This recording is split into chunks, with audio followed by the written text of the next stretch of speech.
40일 동안 기도로 준비하시고 사탄의 시험을 말씀으로 이기신 예수 그리스도께서 드디어 하나님이 보내신 메시아로서, 즉 구원자 그리스도로서의 사역이 시작됩니다. 그래서 예수님의 그 공적인 구원 사역 3년을 가르쳐 예수님의 공생애다, 그렇게 신학적인 용어로 설명을 합니다. 오늘 함께 읽는 이 본문은 예수님의 그 공생의 시작 시점에 몇몇 제자들을 불러 모으시고 갈릴리 북쪽 가브나움 산 중턱에 모인 사람들을 향해서 우리가 너무나 잘 알고 있는 마태복음 5장, 6장, 7장 산상보훈이라고도 하고 산상수훈이라고 하는데, 하나님의 엄청난 약속이 전제된 택함받고 구원받은 사명자들에게 주어진 특별한 메시지를 선포함으로 예수님의 공생애가 시작됩니다. 특별히 마태복음 5장 하면 우리가 너무나 잘 알고 암송하는 심령 가난한 자는 복이 있다, 천국이 저들의 것이다. 그러면서 하늘나라를 이 땅에서 맛보면서 그 은혜 안에 살 수 있기 위한 택함받은 하나님의 백성들, 사명 있는 제자로서의 삶을 살아야 될 사람들에 대한 놀라운 축복을 선포해 주셨습니다. 그리고 이어서 기도에 대한 교훈의 말씀으로 갖가지 약속의 말씀을 6장에 말씀하시고 7장에 이어지는 말씀을 통해 이제 사명 맡은 제자로서 어떤 삶을 살아야 하는지 권면하는 말씀이 기록되어 있습니다. 부름받은 사명자라면 하나님과의 영적 관계는 이루 말할 수 없이 중요합니다. 그래서 하나님과 영적 관계가 아름답게 잘 성립이 된 믿음의 삶을 사는 사람은 이제 눈에 보이는 이웃과의 관계 또한 너무나 중요하기 때문에, 그래서 하나님과 온전한 믿음의 관계에 은혜 있는 성도가 이제 사명자로서 사람과 사람, 이웃과의 관계는 어떠해야 되는가, 구체적으로 아름다운 관계를 위한 메시지가 오늘 소개된 메시지입니다. 놀랍게도 인간 대 인간, 사명자로서 이웃과의 관계에 여러 가지 중요한 게 많은데 그 중에 바로 오늘 7장 1절 예수님이 입을 여시자마자 비판받지 아니하려거든 비판하지 말아라 라는 말로 이웃 관계의 중요한 첫 번째 메시지를 선포하고 있습니다. 오늘 본문에서 비판이라는 말은 당연히 긍정적이고 들어 기분 좋거나 좋은 단어가 아님을 느낄 겁니다. 법적인 용어인데 비판이라는 말의 뜻은 판단하다, 정죄하다, 심판하다 등 다양한 의미로 상대방의 허물과 실수를 꼬집어내어서 그걸 입방아 찍고 부풀려 다른 사람에게 비방하고 그리고 헤아리며 손가락질하는 행위를 가르쳐 비판이라고 말합니다. 이 세상 대부분 사람들에게는 다른 사람이나 사물을 바라볼 때 다양한 자기 관점으로 바라봐요. 그런데 그 자기 관점이 자기도 모르는 제한성에 묶여 있다는 사실이에요. 자기가 보는 관점대로만 보지 그걸 보편타당하게 아니면 포괄적으로 모두가 다 이해할 만한 그런 관점으로 보는 사람은 거의 찾아보기 어렵다는 거예요. 그러므로 그 어떤 사람을 대상으로 볼 때 그 사람의 앞뒤 전후 어떤 삶의 배경을 다 이해하면서 보려고 하는 게 아니라 그냥 자기가 보이고 자기가 듣는 대로 편협적으로 바라보다가 오해가 생기고 그 오해로 인하여 입에 담지 못할 말들이 나와서 어느 날 말하는 자기도 나중에 상처가 되고 특별히 그 말을 들은 사람들에게 엄청난 시험거리가 되는 비판의 요소를 우리 모두가 가지고 있다라고 생각하고 이 말씀을 한번 들어보시길 바랍니다.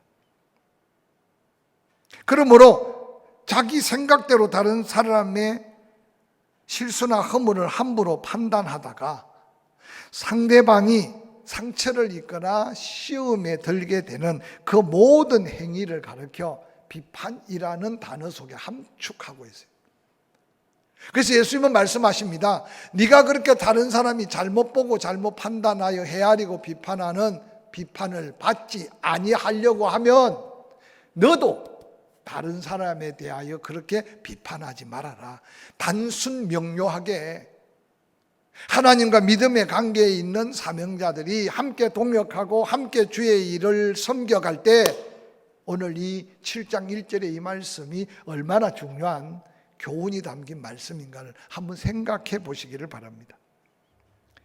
비판하다 보면 남의 잘못이 커 보이고 남의 허물이 더 커 보여서 어느 날 그 판단이 잘못된 판단으로 인해 하나님 앞에 죄를 짓게 되는 경우가 수두룩하기 때문에 오늘 성도들이 동역할 때 내게 맡겨준 그 일에 내가 하나님 바라보며 열심을 다하고 내가 열심을 다함으로 함께 동역하는 믿음의 동역자들에게 힘이 되고 격려가 되고 도움이 될 수 있는 것이 최고의 섬김의 삶의 모습이라는 사실입니다.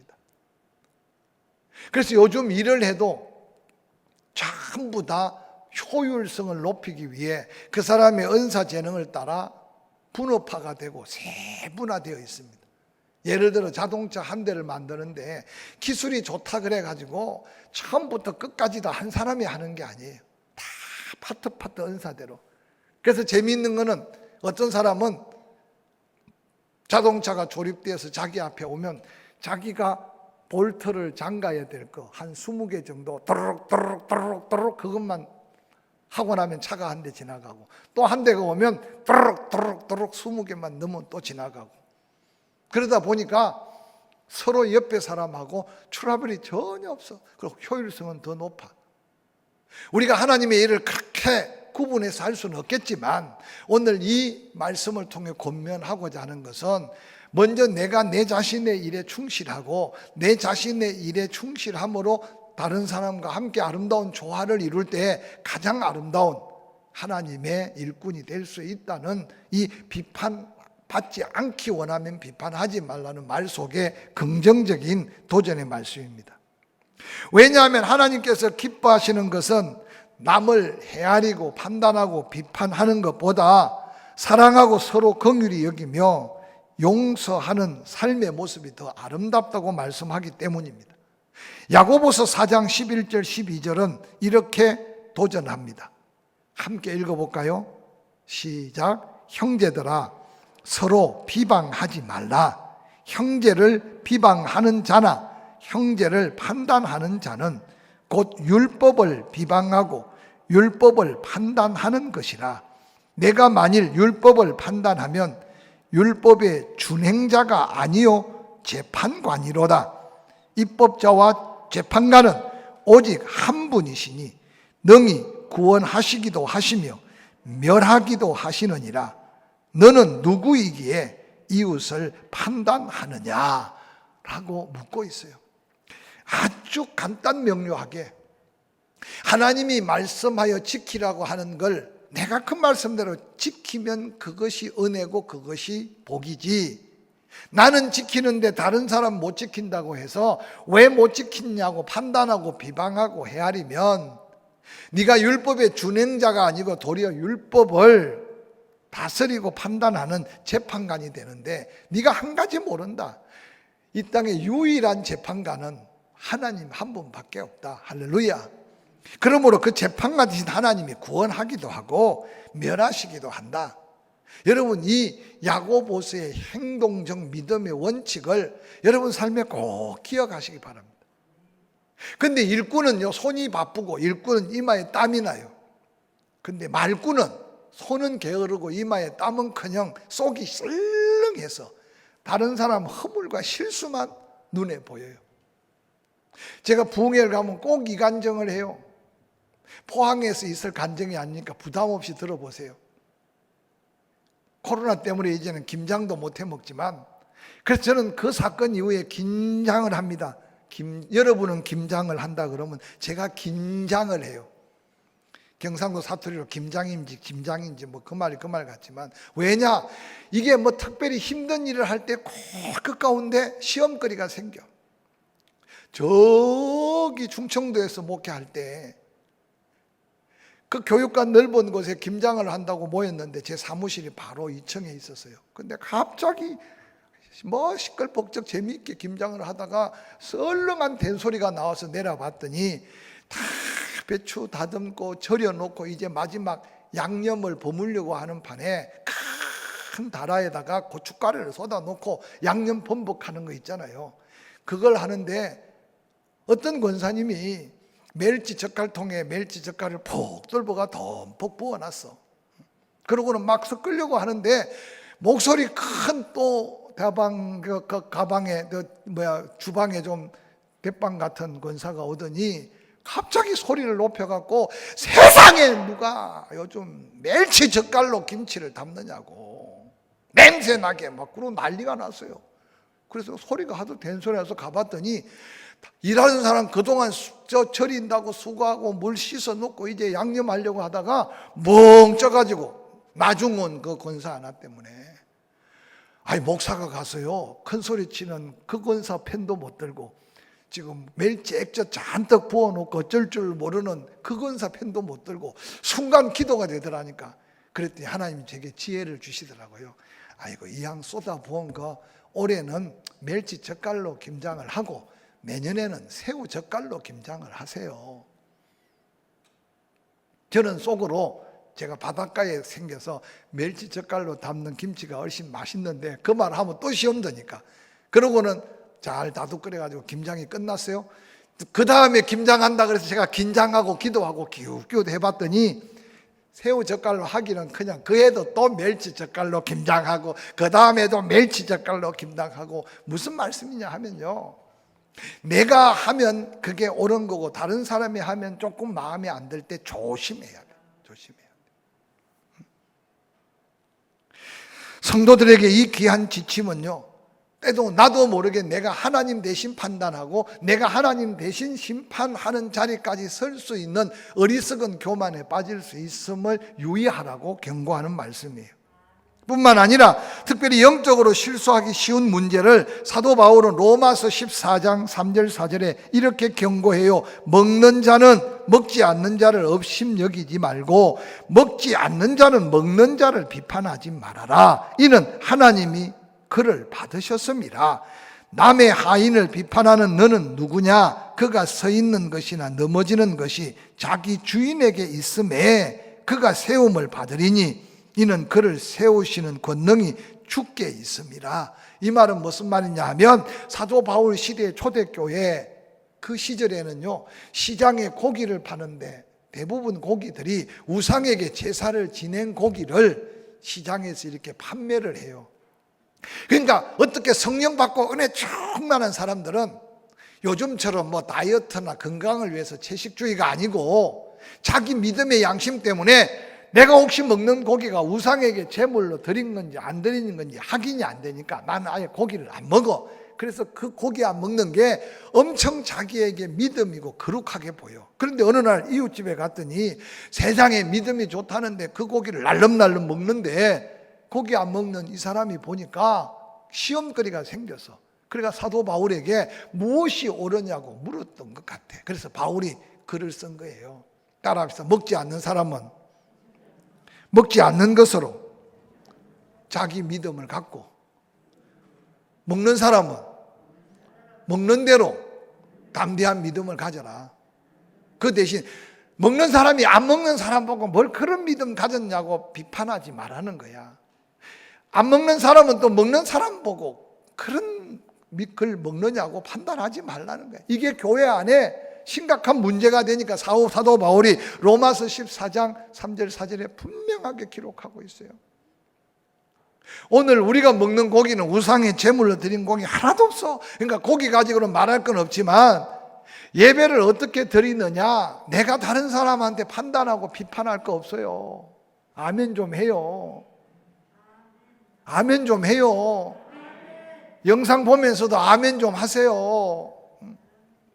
지금 오늘 시대가요, 정치하는 사람, 야당은 여당을 무조건 왜 그러냐 비판하고 판단하고, 여당은 또한 바른 정치를 펼쳐서 국민들을 좀 이해시키고 이끌어 가려고 안 하고 또 무조건 또 판단하고 헤아리고, 그러니까 마치 이게 어린 아이들의 싸움판 같대. 싸움판. 이게 지금 우리의 시대 말의 현 주소예요. 그래서 과거에는 공산주의, 민주주의 큰 이념적인 문제라면 요즘은 빈부격차가 너무 심해서 가진 사람 안 가진 사람 보이지 않게, 못 가진 사람은 무조건 가진 사람에 대한 뭔가 피해의식을 갖고 있고, 의식적으로도 여러분 좌우라고 하는 뭔가 의식의 차이가 너무 불분명해서 끊임없이 서로 충돌하는 시대가 이 시대의 큰 위기야. 여러분, 세상은 그렇게 살더라도 믿는 사람들은 끊임없이 말씀 앞에 서야 돼요. 할렐루야. 오늘 이 말씀 잘 기억하세요. 먹는 자는 자기 믿음으로 먹었으면 먹지 않는 사람 헤아리고 판단하고 비판하지 말라는 거야. 그 믿음 가지고 먹는데, 먹으면 다 똥 될 건데 하나님이 먹으라고 했는데 그런 말 하지 말라는 거야. 바울은 먹지 않고 거룩하게 한 사람은 자기가 먹지 않고 거룩함으로 은혜를 입어. 그러나 먹는 사람 보고 그런 거를 왜 먹느냐고 손가락질 말라는 거예요. 여러분, 이 진리 하나만 우리 삶에 확신 있게 살아도 우리는 모두와 함께 화목하게 지낼 수 있고 서로 부족함을 채워가는 성도의 사랑으로 서로 성숙해질 수 있음을 잊지 않으시기를 주의 이름으로 간절히 축원합니다. 설교 끝날 시간은 다 돼가는데 자꾸 강조하는 거는, 이렇게 설교해도 돌아서는 거 잊어버려. 그러고는 왜 옷을 그렇게 입고 다녀? 그러고는 왜 교회에 와서 인사를 그 모양으로 해? 여러분 기준으로 생각하지 말라고. 어떤 사람은 허리가 아프니까 고개만 숙여도 그 사람은 크게 인사한 거요. 어떤 사람 말투 가지고 시험 드는 사람도 있어. 여러분이 공손한 말을 쓰는 건 오케이, 좋아요. 그러나 상대방은요, 그렇게 자유로운 문화 속에 클 수도 있어.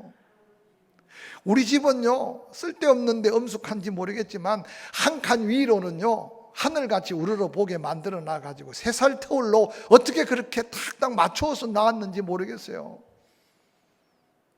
그러니까 내 위에 3살 누님은요, 그냥 불면 넘어질 것 같은데도 내가 한 번도 눈 부릅뜨고 달려들어 보거나 반말해 본 적이 없어. 그냥 무조건 한 단계 위는 그냥 공손, 경어를 썼어요. 그게 어릴 적부터.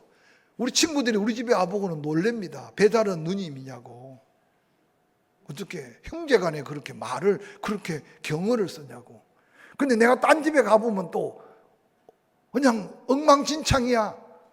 근데 그건 각자 사는 삶의 문화가 다르기 때문에 내가 판단하는 기준으로 다른 사람을 바라보다 보면 서로 시험거리가 된다, 그 말이요. 그래서 혹이라도 우리가 바라보는 것, 생각하는 것, 말하는 것을 통해 비판하게 될 때 하나님의 권위를 내가 혹 가로채서 내가 재판관, 내가 심판자가 되어서 도리어 그게 나에게 죄가 될 수 있음을 오늘 본문은 우리에게 도전하고 있습니다.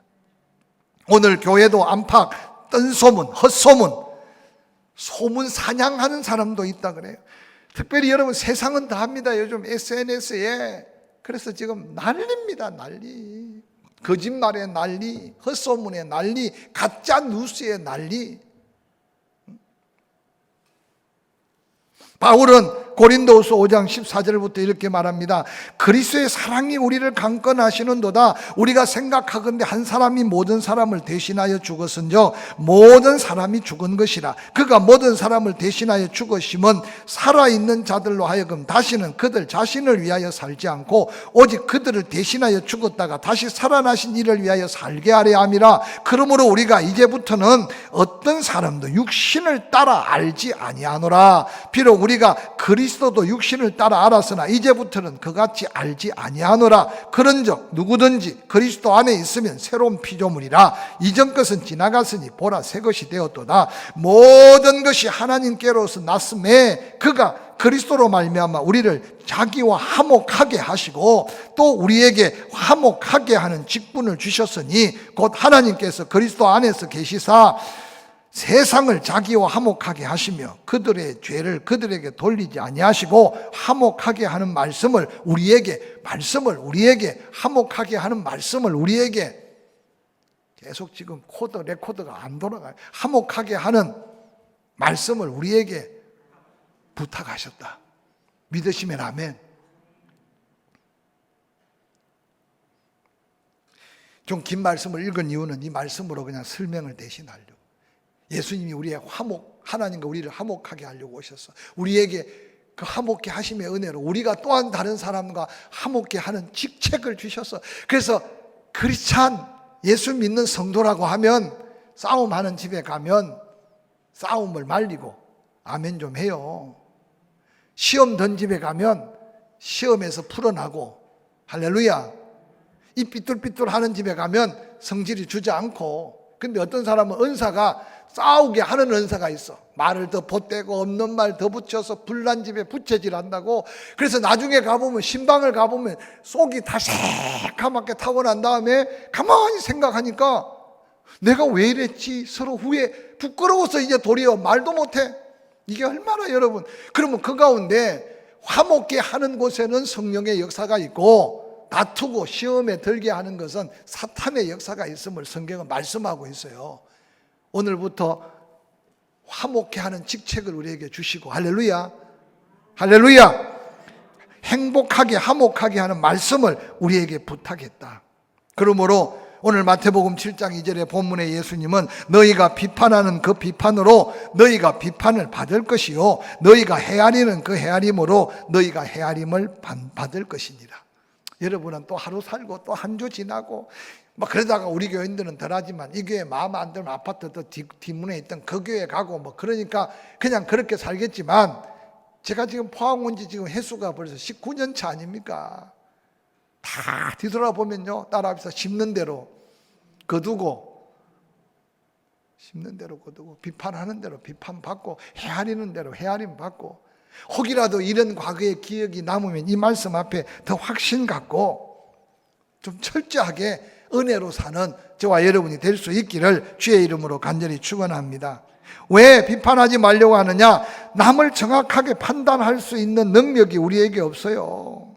또한 다른 사람을 판단할 자격도 우리에게 주신 바가 없어. 늘 하나님 앞에 나는 부족함을 고백하고 그리스도 안에서만 새로운 피조물 될 수 있음을 기억하며 겸손히 자신을 낮추는 것이 하나님의 은혜 입은 성도의 모습입니다. 뿐만 아니라 우리들이 다른 사람을 비판하면 그 비판 그대로 너희가 다시 받는다는 이 경고는 우리들 하여금 더 깨어서 자신을 살피라는 귀한 사랑의 권면이라는 사실을 잊지 않으시기를 주의 이름으로 간절히 축원합니다. 그래서 바울은 로마서 14장 15절에 만일 음식으로 말미암아 내 형제가 근심하게 되면 이는 내가 사랑으로 행하지 아니함이라. 그리스도께서 대신하여 죽으신 형제를 내 음식으로 망하게 하지 말라.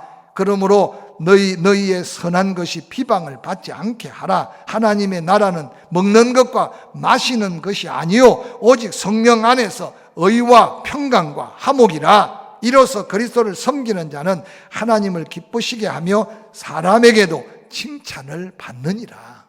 얼마나 귀한 말씀이에요. 하나님이 우리가 볼 때는 보잘것없어 보여도 그 영혼을 위해서 십자가에 온전히 피 흘려 그를 구원하고 하나님이 사랑하는데, 네가 네 보는 생각 관점을 가지고 그를 판단하고 비판하고 헤아리면, 그 음식 때문에 그 형제를 그렇게 비판하면 그 음식으로 인하여 망하게 된다. 그러므로 먹는 것과 마시는 것이 하나님의 나라가 아니다.